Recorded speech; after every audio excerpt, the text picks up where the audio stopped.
얼마나 되겠습니까? 그보다는 아주 고통스럽고 괴로운 날들이 더 많은 것 같습니다.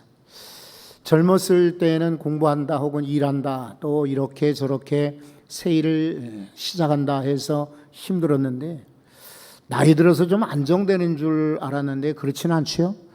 또 그 시절마다 겪는 위기들이 있습니다.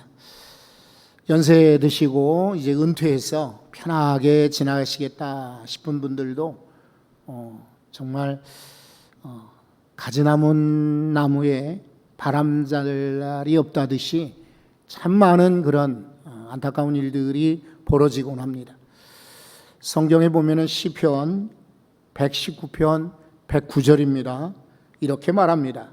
나의 생명이 항상 위기에 있사오니 나의 생명이 항상 위기에 있사오니 나는 주의 법을 잊지 아니하나이다.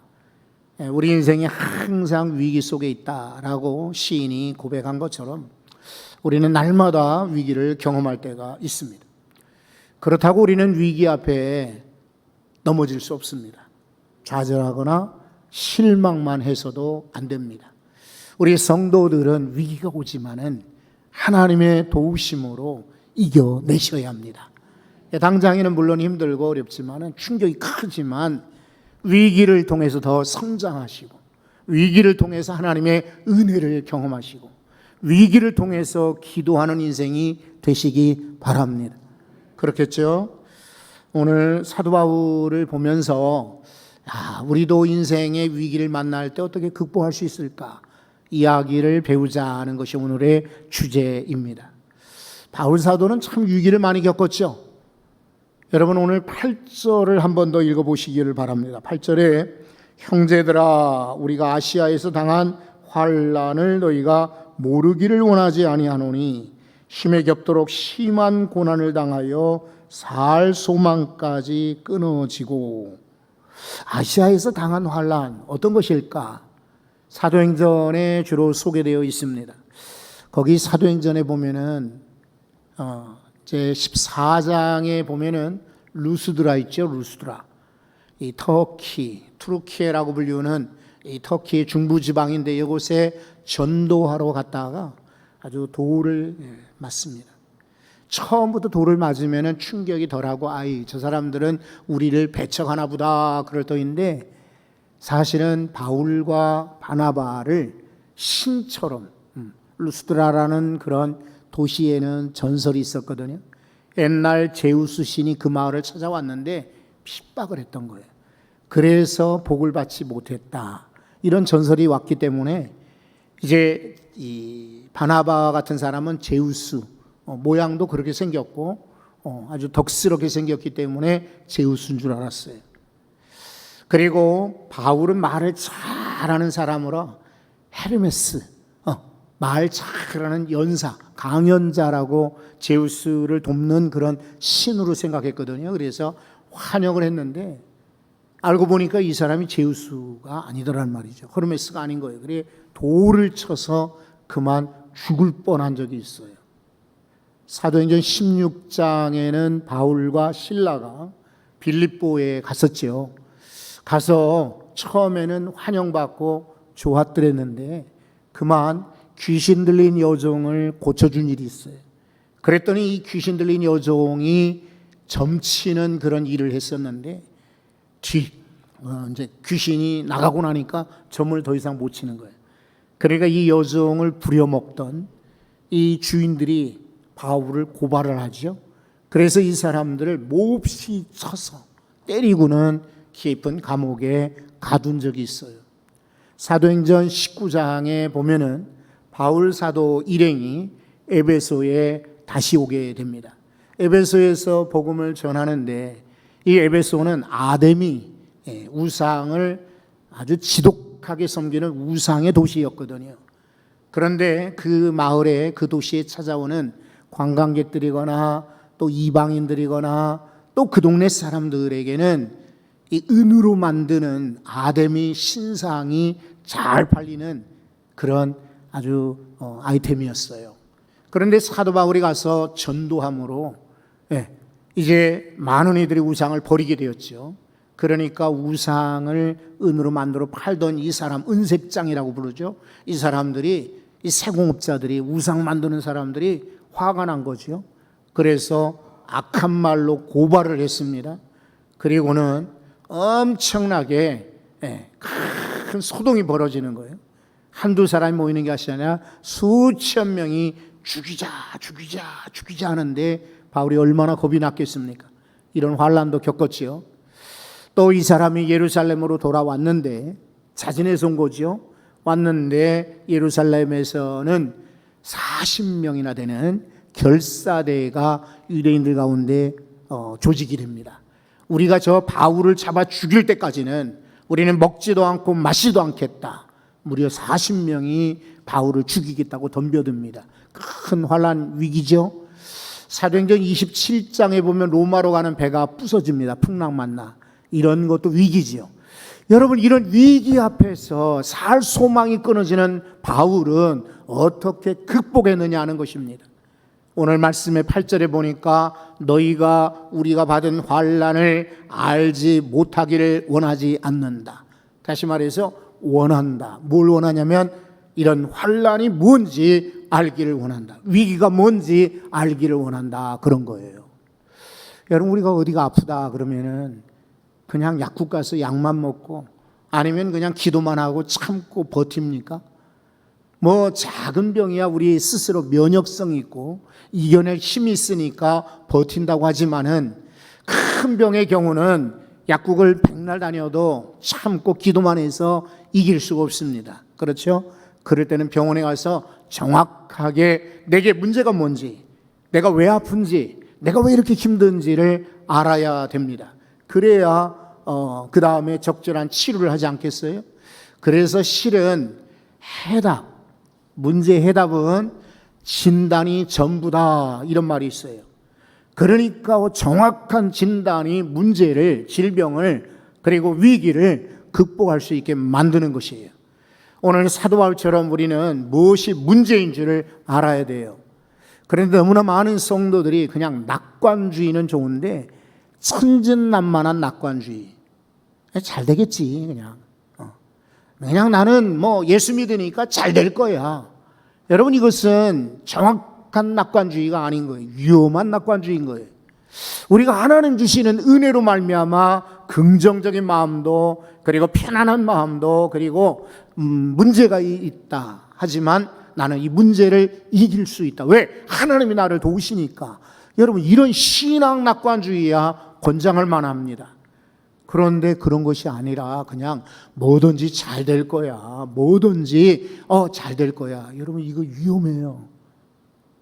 가만히 보면 성도들이 문제가 있다 그러면은 이게 뭐가 문제인지를 잘 모른단 말이에요.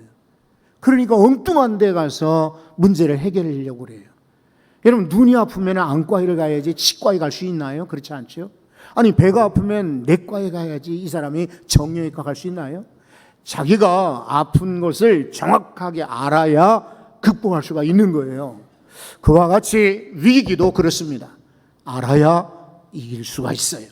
또 하나는요, 아무리 위기를 알아도 내 힘으로는 안 돼요. 하나님의 도우심으로 이길 수가, 극복할 수가 있는 것입니다. 여러분, 그래서 한번 9절을 봅니다. 자, 우리는 우리 자신이 사형 선고를 받은 줄 알았으니 이는 우리로 자기를 의지하지 말고 오직 죽은 자를 다시 살리시는 누굽니까? 하나님만 의지하게 하심이라 라고 말하고 있어요. 우리 이런 말 쓰잖아요. 생사화복, 살고 죽고 복을 주관하시는 분이 누구십니까? 하나님이시죠. 우리 인생의 위기, 화가 있을 때에도, 문제가 있을 때에도 그 문제를 이기게 하시는 분은 하나님이시죠. 그러므로 하나님을 의지하게 하려 하심이라 사도 바울이 잘 파악했습니다. 우리도 마찬가지예요. 우리의 문제가 있을 때에 우리를 도우시는 하나님, 우리를 지원하신 하나님, 정말 전쟁은 여호와께 있다라고 우리가 읽지 않았습니까? 수많은 전쟁 가운데 창이나 칼로 이기는 것이 아니라 하나님을 의지할 때 우리는 이길 수가 있는 것인지요. 그래서 사도 바울은 이렇게 고백을 했던 것입니다. 다시 한번 9절을 보시면 오직 죽은 자, 아까는 사망에 처한 줄 알았다 그랬는데 죽은 자, 자신과 같이 죽은 자를 다시 살리시는 하나님이라고 말하고 있습니다. 여러분, 하나님은 죽은 자도 다시 살리시는 분이에요. 그러므로 우리 문제나 환난이나 고난이나 위기도 살리실 줄 믿습니다. 이기게 하실 줄 믿어요. 자, 시편 34편 19절을 보겠습니다. 같이 한번 읽어봅니다. 의인은 고난이 많으나 여호와께서 그의 모든 고난에서 건지시는도다. 아멘. 의인은 고난이 없다라고 말하지 않아요. 예수 믿어도 병에 걸리고, 예수 믿어도 또 질병, 사건, 사고, 교통사고건 화재건 문제를 당하게 됩니다. 의인은 고난이 많으나 여호와께서 그를 건지시는도다. 고난이 많지만 건져 주실 것입니다. 또 시편 140편입니다. 시편 140편 12절에 내가 알거니와 여호와는 고난당하는 자를 뭐라고 하시죠? 변호해 주시며 그리고 궁핍한 자에게 정의를 베푸시리이다. 아멘. 고난당하는 자 어떻습니까? 우리는 어떤 사람이 잘 된다 그러면 사람들이 막 모이잖아요. 그 사람 돈이 있다, 권력이 있다, 뭔가 힘이 있다 그러면 사람들이 모이는 거예요. 그런데 그 사람이 어려운 일이 있다, 안타까운 일이 있다, 망했다 이러면은 사람들이 떠나죠. 그러나 오늘 성경 140편 말씀은 뭐라고 하시죠? 우리가 고난을 당하나 여호와께서는 변호사가 되신다. 함께 하셔서 나를 변호해 주시는 대변자가 되신다라고 약속해 주셨어요.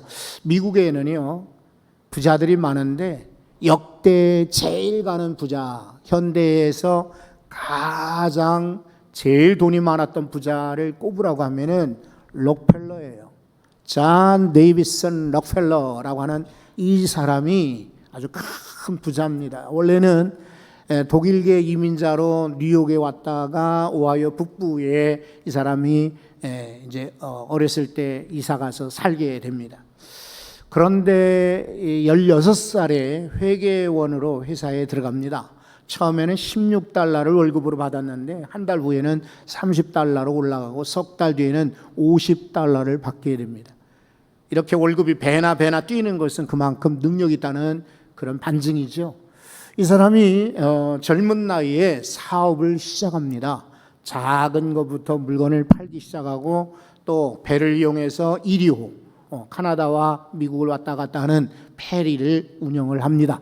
이래서 돈을 많이 모으는데 한 번은요, 친구가 사업을 권유합니다. 이 친구는 뭘 하는 사람인고 하면은 금광, 산에 광산을 파서 금을 캐가지고 부자가 된 사람이에요. 그러니까 록펠러에게 와서 하는 말이 내가 이미 금을 많이 캐서 부자가 되었는데 당신에게도 그 부를 나눠주고 싶소라고 이렇게 꼬신 거예요. 그러니까 이 록펠러가 자세히 살펴보더니 아직도 이 산에는 금이 많다. 덜컥 그냥 그 금광을 사들입니다.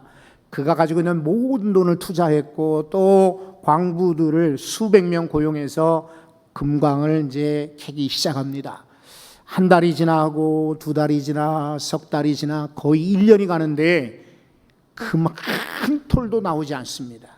알고 보니까 이 친구가 금을 다 캐놓고는 이제 속인 거예요, 친구한테. 그런데 이제 돈을 다 투자했죠. 그 다음에 광부들을 1년여 동안 전부 투입을 했으니 또 이 광산에 만약에 금이 나온다면 다 싣고 나갈 모든 장비들, 뚫는 기계들 다 사들이나고 파산지경입니다. 돈이 한 푼도 없어요. 게다가 광부들은 빨리 임금을 주시오라고 막 아우성을 치니 죽을 지경입니다. 사장님만 이런 걸 알아요. 그죠? 사업이 안 될 때에 직원들은 월급 달라고 하고 줄 돈이 없을 때 얼마나 괴롭겠습니까? 그러니까 이 사람이 마지막 최후의 결단을 합니다. 그 광산 안으로 들어가서 내가 그냥 금식을 하고 여기서 죽겠다라고 마음을 먹는 거예요. 그래서 이제 광산 안으로 들어가는 거죠. 들어가서 그냥 하염없이 눈물을 흘리고 그리고 소리를 지르고 하나님께 기도하기 시작합니다. 그랬더니 하나님이 곧바로 그에게 음성을 들려주십니다. 중단하지 말고 계속 팔아.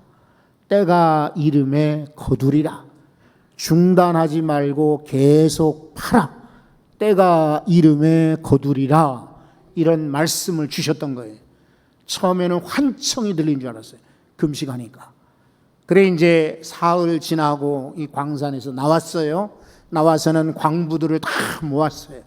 그리고 하나님이 내가 이 동굴 속에서 기도했더니 내게 중단하지 말고 계속 팔아라고 말씀을 주셨으니 여러분 다시 시작합시다. 그래.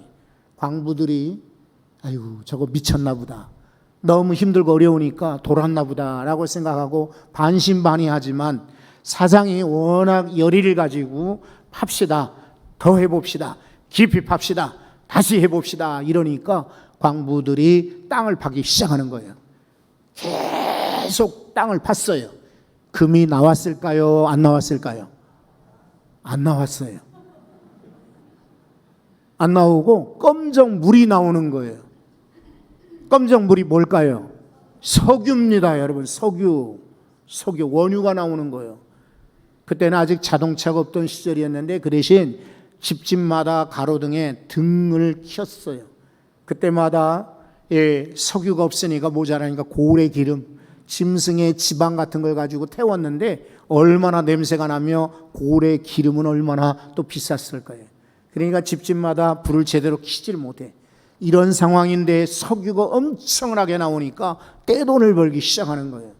그리고 이 사람이 사업 수단이 좋으니까 아주 싼 값으로 석유를 팔았어요. 사업을 시작할 때는 처음에 이제 단골을 늘리기 위해서 점유율을 높이기 위해서 그렇게 하겠죠. 그러니까 작은 석유 회사들이 다 그냥 인수해 주시오. 망하니까 차라리 당신이 인수해 주시오. 그러는 거예요. 그래서 완전히 미국의 95%까지 석유를 공급하는 석유왕이 된 거예요. 석유 재벌이 된 것입니다. 그래서 이 사람이 회사를 세웠는데 이름이 뭐냐면 스탠다드 오일 컴퍼니. 스탠다드, 표준이란 말입니다. 그러니까 내가 만든 석유가 표준이다 이런 뜻에서 스탠다드 오일 컴퍼니를 세운 거예요. 그 돈을 엄청나게 벌어요. 33살에 억만장자가 됩니다. 43살에는 미국의 최고의 부자가 됩니다. 53살에는 전 세계에서 제일 많은 고대의 솔로몬이나 이집트 왕, 중국 이런 황제들 말고 계산 가능한, 예측 가능한 현대 부자 가운데 최고의 부자, 세계 1위의 부자가 됩니다. 여러분, 이 사람은 어떻게 해서 이렇게 부자가 되었어요? 중단하지 말고 계속 팔아. 하나님의 격려 때문에, 하나님의 지원 때문에 시작했더니 금은 캐지 못했지만 석유를 캐내게 된 것입니다. 록펠러. 이 사람 돈 많이 벌고 학교도 세우고 병원도 세우고 도서관도 세우고 교회도 세우고 석유왕이 아니라 기부왕입니다. 기부왕. 엄청나게 많은 돈을 기부하는 기부왕이 되었습니다. 하나님이 도우시니까 위기도 극복할 수가 있었던 것입니다. 여러분, 문제를 알았어요. 위기가 뭔지. 그리고 하나님의 도움받았어요. 이걸로 끝나는 것이 아니라 지속적으로 이겨야 되지 않겠어요? 필요한 게 뭘까요? 11절입니다. 11절 한번 보겠습니다. 자, 우리 한번 다 같이 읽어봅니다. 너희도 우리를 위하여 간구함으로 도우라. 이는 우리가 많은 사람의 기도로 얻은 은사로 말미암아 많은 사람이 우리를 위하여 감사하게 하려 함이라. 아멘. 중보기도를 요청하는 것입니다. 성도 여러분, 그러면서 우리를 위하여 기도해 주십시오. 기도함으로 도우라 이렇게 말한 거예요. 사실 여러분, 고린도 교회는 돈이 많은 교회예요.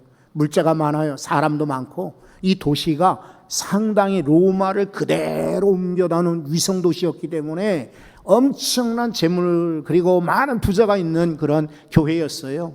사도 바울이 알지요. 그런데도 불구하고 여러분, 나를 위해서 물질 도와주십시오, 돈을 도와주십시오라고 말하지 않아요. 뭐라고 요청합니까? 기도함으로 도우라.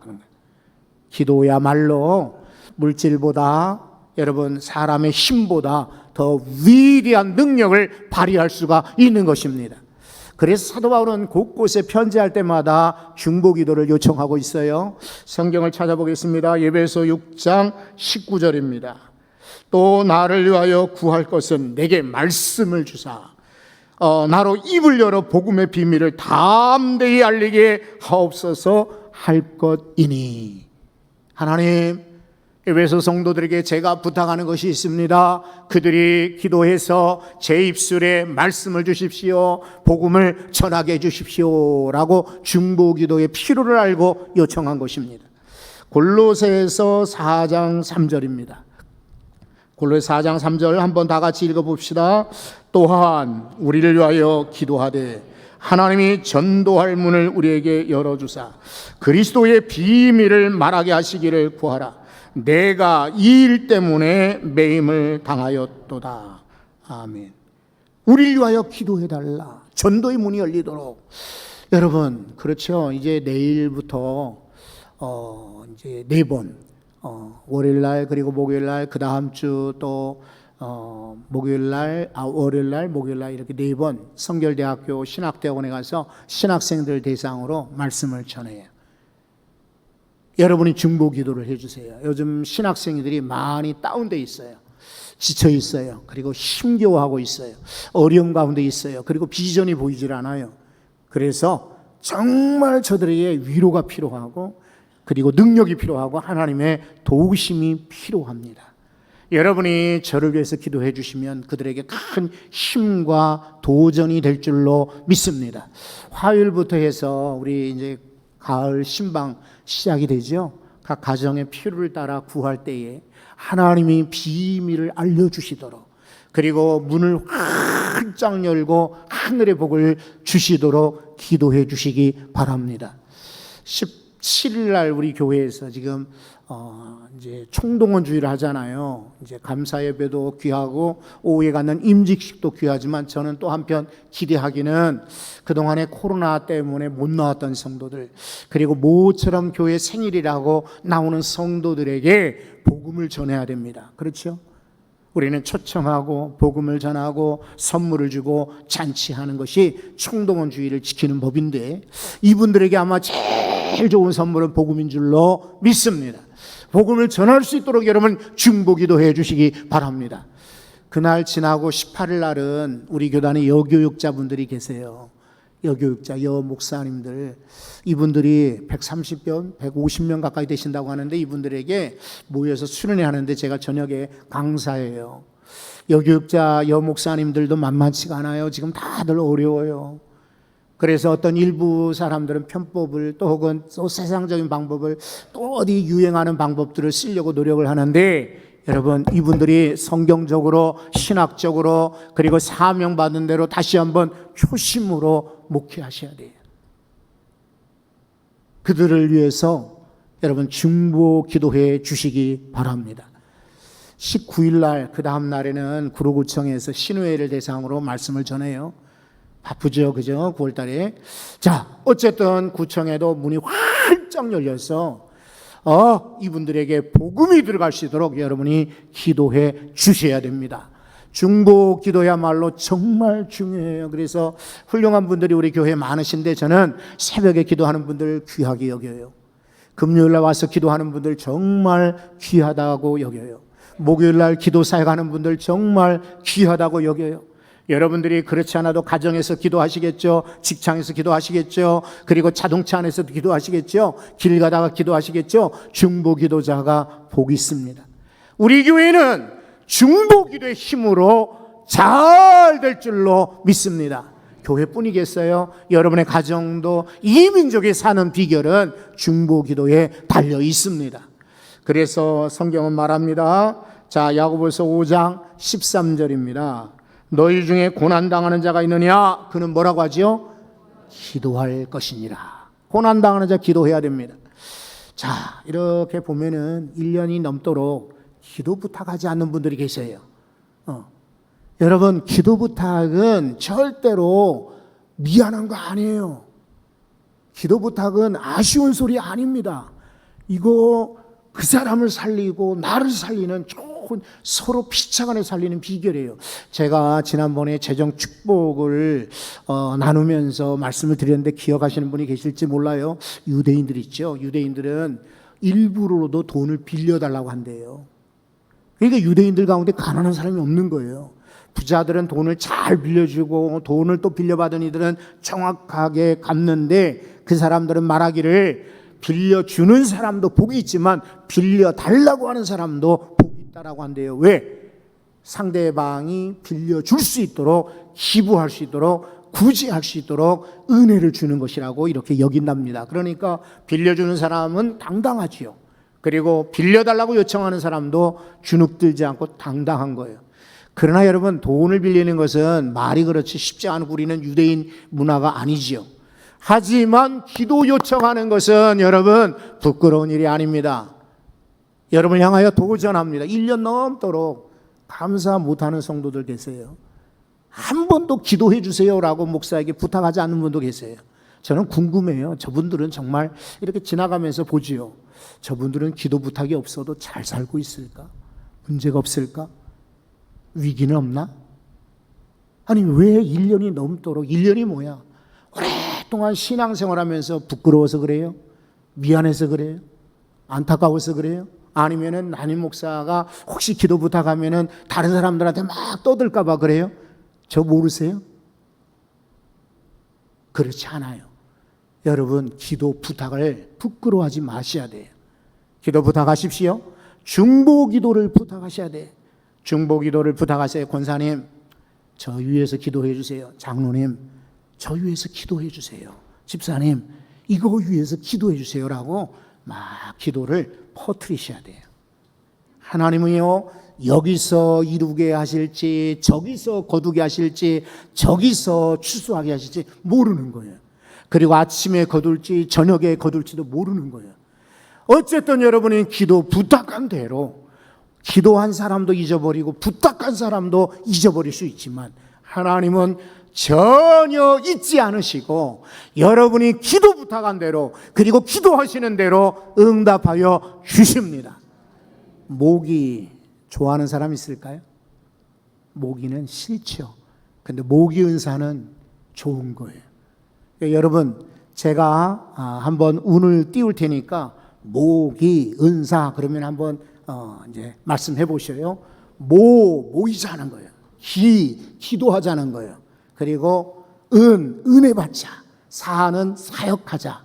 그러니까 모여서 기도하고 은혜 받고 사역하자. 기억하시겠죠? 자, 한번 제가 운을 띄워 볼게요.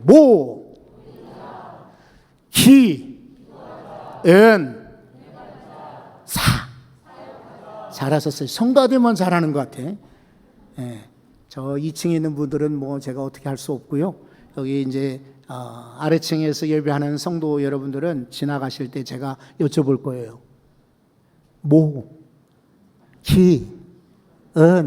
사. 그러면 여러분들이 저한테 인사가 아니라 답을 해 주셔야 돼요. 몰라요. 이렇게 가지 말고 제가 갑자기 바꿔서 얘기할지도 몰라요. 그러면은 이렇게 뒷목 잡지 마시고 은혜 받자.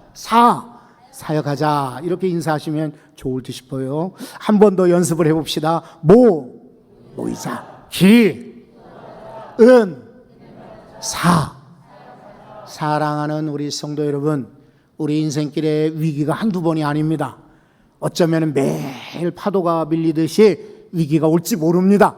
그때마다 모여서 기도하고 은혜 받고 극복하여 사역할 수 있기를 바랍니다. 하나님, 우리 성도들이 위기, 좌절